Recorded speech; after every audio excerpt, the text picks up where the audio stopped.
Hello students. तो हमने कल की क्लास करी थी जिसमें हमने हरियाणा जीके का सामान्य ज्ञान किया था और हमने उसमें हरियाणा की प्रमुख झीलों का नामकरण शुरू किया था जिसमें हमने पंचकूला तक कर लिया था। तो आज इसके आगे देख लेते हैं क्या कुछ है। तो पंचकूला के बाद हमारे पास आता है यमुनानगर। तो यमुना नदी के किनारे होने के कारण इसमें हमें ये बताना था कि जो यमुनानगर मेवात है, जो झीलों के नाम पड़े हैं, वो किस बेस पे पड़े हैं, इनका नामकरण कैसे किया गया है। तो यमुनानगर का नामकरण किया गया है यमुना नदी के किनारे होने के कारण। ऐसे ही मेवात का नाम मेवात इसलिए रखा गया है क्योंकि मेघ जाति की अधिकता के कारण। पलवल पुलाम बसूर की राजधानी के नाम पर। फरीदाबाद बाबा फरीद के नाम पर। जैसे फरीदाबाद, फरीद का मतलब क्या होता है? किसी की इच्छा पूरी करना, किसी की मतलब कोई भी इच्छा है उसकी फरीद, उसकी चाहत को पूरी करना। तो ऐसे ही कोई बाबा फरीद हो गए फरीदाबाद में, उसके नाम पर फरीदाबाद का नाम फरीदाबाद रखा गया।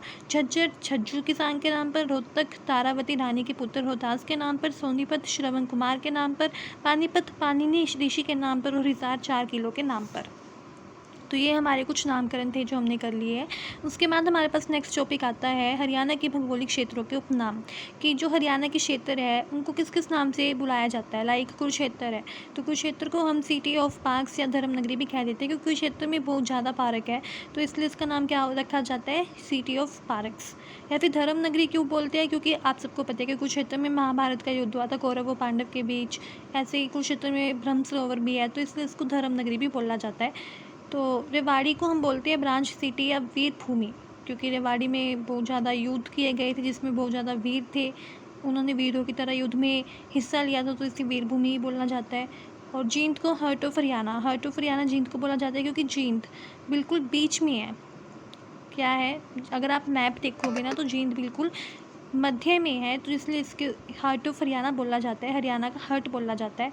तो नारनौल तालाबों एवं मेवाड़ियों का शहर बोला जाता है। करनाल को हरियाणा का पेरिस, क्योंकि करनाल बहुत सुंदर है, तो इसे हरियाणा का पेरिस भी बोला जाता है। साइबर सिटी या मनोरंजन सिटी गुरुग्राम।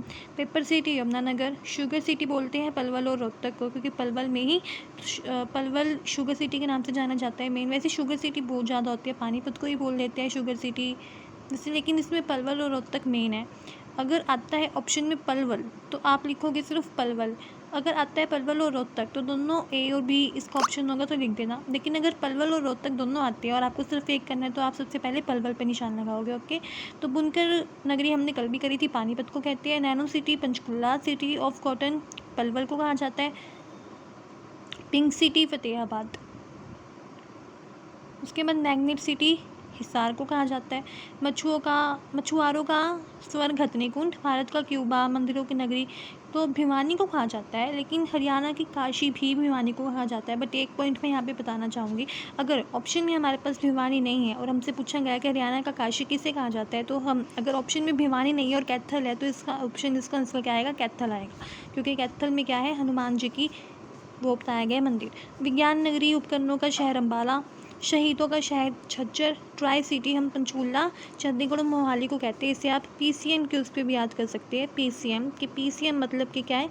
पंचकूला चंडीगढ़ और मोहाली, ये इसके एक शॉर्ट ट्रिक होते हैं याद करने की। तो ये सब हो गए उपनाम, ये इंपॉर्टेंट है, ये आपको पता होने चाहिए। इसमें 2-3 क्वेश्चन आपको जरूर देखने को मिलेंगे। देन अगला टॉपिक हमारा आता है हरियाणा से संबंधित प्रथम तथ्य है कि हरियाणा के कौन से प्रथम, जैसे कि उपन्यास था, समाचार पत्र था, राज्यपाल था। इसमें सब करने की जरूरत नहीं है, थोड़ा थोड़ा बता दूंगी, वही कर लेना। तो हरियाणा के प्रथम उपन्यास, जो हरियाणा का प्रथम उपन्यास लिखा गया था वो क्या कौन सा था? झाड़ूफिरी था, जिसके लेखक थे राजाराम शास्त्री। हरियाणा के पहले राजकवि थे उदयभान हंस। उसके बाद हरियाणा का प्रथम हास्य कवि था मीर जाफर जेठाली।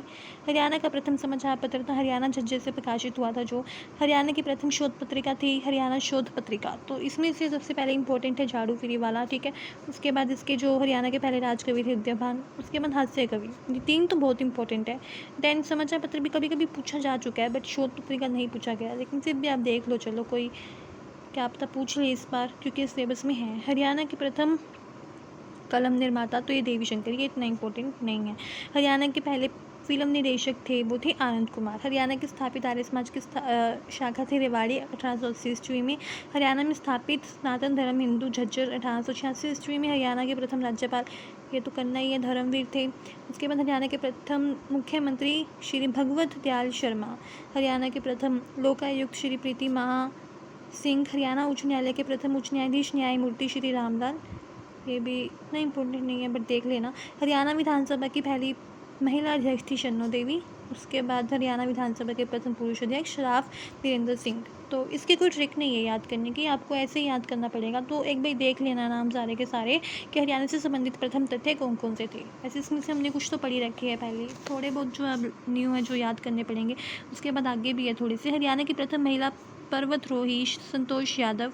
भारतीय क्रिकेट टीम में हरियाणा के प्रथम कप्तान थे नवाब मंसूर अली खां। ये इंपॉर्टेंट है, याद कर लेना, ठीक है। देन हरियाणा का प्रथम कैंसर संस्थान कहाँ खुला था? बाड़सा में, झज्जर में। हरियाणा का प्रथम कैंसर संस्थान बाड़सा, झज्जर। हरियाणा का प्रथम विश्वविद्यालय कुरुक्षेत्र विश्वविद्यालय। विश्वविद्यालय क्या होती है? यूनिवर्सिटी होती है, ठीक है।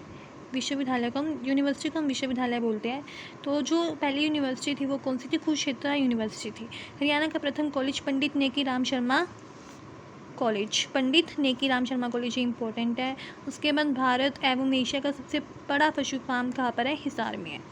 तो ये कुछ इंपॉर्टेंट पॉइंट्स थे जो आपको याद रखने पड़ेंगे। उसके बाद हमारे पास आता है, और हाँ एक मेन बात और कि इसका पार्ट 1 मैंने कल करवाया था, आप वो भी देख लेना बिकॉज उसमें सबसे बेसिक सी बातें हैं बट वो पता होनी चाहिए। उसका जो लिंक है मैं डिस्क्रिप्शन में डाल दूँगी इस वीडियो के। लेकिन अगर लिंक ना मिले या ना ओपन हो तो प्लीज़ एक बार मेरे चैनल पे वो वीडियो भी देख लेना कल वाली, और अगर आपको वीडियो अच्छी लगे तो प्लीज़ सब्सक्राइब कर देना। दैन अगला टॉपिक हमारे पास आता है हरियाणा का सबसे बड़ा और सावधिक, कि हरियाणा की सबसे बड़ी जैसे छोटी कौन सी है, नदी कौन सी है, जिला कौन सा है, तो ये सब कुछ इसमें बताया गया है। हरियाणा की सबसे ऊंची चोटी जो है क्रोह चोटी है, जो कि है 1514 मिलीमीटर की। हरियाणा में सर्वाधिक वर्षा वाला स्थान है छछरौली। यमुनानगर में सबसे ज़्यादा बारिश होती है। हरियाणा की सबसे लंबी नदी है घग्गर, 291 किलोमीटर। हरियाणा का सर्वाधिक क्षेत्रफल जिला कौन सा है? सबसे बड़ा क्षेत्रफल हम सबको पता है कि सिरसा सबसे बड़ा शहर है हरियाणा का, है ना। इसका वर्ग किलोमीटर भी दे रखा है। वैसे इंपॉर्टेंट नहीं है, सिर्फ यही पूछेगा कि सबसे बड़ा जिला कौन सा है, तो ये देखने की जरूरत नहीं है। अगर याद रह जाता है तो ठीक है, बट इट्स ओके अगर नहीं होता तो। हरियाणा का सर्वाधिक वन क्षेत्र वाला जिला है पंचकुला। हरियाणा का सर्वाधिक सड़कों की लंबाई वाला जिला है हिसार। हरियाणा का सर्वाधिक जनसंख्या वाला जिला फरीदाबाद। ये कल भी आए थे पॉइंट्स जो हमने पढ़े थे। हरियाणा का सर्वाधिक चावल उत्पादक जिला है करनाल। हरियाणा का सबसे बड़ा गेहूं उत्पादक जिला सिरसा। हरियाणा का सर्वाधिक पशु वाला जिला हिसार में सबसे ज़्यादा पशु पाई जाती है। हरियाणा का सबसे बड़ा रेलवे स्टेशन कहाँ पे है? Ambala cantt junction. Ambala cantt junction बहुत बड़ा रेलवे स्टेशन है। इसके अलावा इतना बड़ा रेलवे स्टेशन किसी भी जिले का नहीं है हरियाणा में। हरियाणा का सर्वाधिक साक्षरता वाला जो जिसमें बहुत ज़्यादा लोग पाए जाते हैं या फिर जो बहुत पढ़ा लिखा है वो है गुरुग्राम। हरियाणा का सबसे बड़ा गर्म जिला, कि जो हिसार है ना वो बहुत ज़्यादा गर्म जिला होता है हरियाणा का। और सर्वाधिक लिंगानुपात वाला जिला कौन सा है? मेवात, 907 है जिसका। ये इंपॉर्टेंट है मेवात का, ये भी याद रखना कि इसका 907 है लिंगानुपात। सबसे ज़्यादा कौन सा है? मेवात का। और सबसे बड़ा रेलवे स्टेशन है अम्बाला का। सबसे सर्वाधिक साक्षरता दर मतलब कि जो सबसे पढ़ा लिखा दर है वो है गुरुग्राम में है, 84%। ये भी याद रखना है इसका 84%। और हरियाणा का सबसे बड़ा गर्म जिला जो है वो है हिसार। देन अगला हमारे पास आता है टॉपिक हरियाणा का सबसे छोटा। वो हमने पढ़ा था सब कुछ बड़ा, अब हम पढ़ेंगे सबसे छोटा कौन सा है। तो हरियाणा का न्यूनतम वन क्षेत्रफल वाला जिला, कि जिस जिले की जो क्षेत्रफल है वो बहुत छोटा है, वो है पलवल का। पलवल एक बहुत छोटा जिला है हरियाणा का, आप सबको पता ही होगा, जिसका सिर्फ 13.56 वर्ग किलोमीटर है क्षेत्रफल। हरियाणा का न्यूनतम क्षेत्रफल वाला जिला है फरीदाबाद, ठीक है। उसके बाद हरियाणा का एक न्यूनतम जनसंख्या वाला जिला है पंचकुला। हरियाणा का न्यूनतम जनसंख्या वाला जिला है सिरसा। हरियाणा का न्यूनतम साक्षरता दर वाला जिला है मेवात। हरियाणा का न्यूनतम सड़कों की लंबाई वाला फरीदाबाद। ये एक बार देख लेना, आसानी से याद हो जाएंगे, इतना ही मुश्किल नहीं है। उसके बाद हम बात करते हैं हरियाणा के विविध संगठन। ये मैं आपको अगले वीडियो में कवर करवाऊँगी। सो आज के लिए इतना ही। Thank you for watching.